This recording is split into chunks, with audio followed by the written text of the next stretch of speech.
Chassis reinforcement is important for a number of reasons, so let's go ahead and discuss why and what you can do to prevent your chassis from flexing.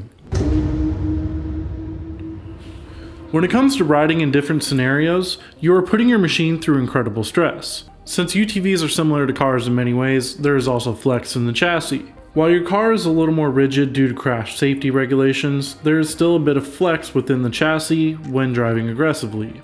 Your UTV is much less forgiving when it comes to flex though, as it's just a tube chassis, and so anytime you go through a corner, your suspension geometry could be changing a little bit, and that can be a little dangerous in certain situations. Not only is this an incredible weak point, but this is also going to cost you precious seconds off of your lap time. Your factory suspension and chassis in general are not designed to take corners at a high rate of speed. This requires bracing to make the chassis and suspension more rigid. Stiffening up a UTV chassis is sometimes as easy as installing an upgraded shock tower mount or a radius plate. Agency Power sells billet options for both that are easy to install and offer you a bit of styling for your exterior. Installing a shock tower brace will stiffen up the front end while turning into a corner.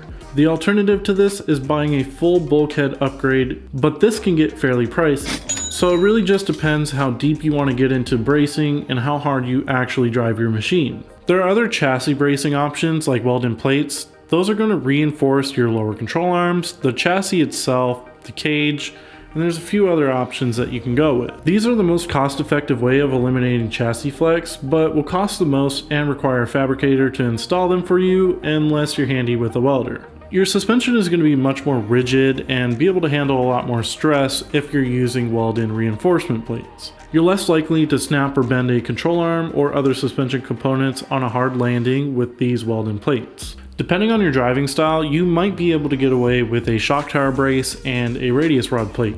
But if you're racing and jumping your machine, I would highly recommend getting upgraded suspension arms or weld-in reinforcement plates to be able to withstand a lot more abuse. Take it easy and stay safe out there, guys. Peace.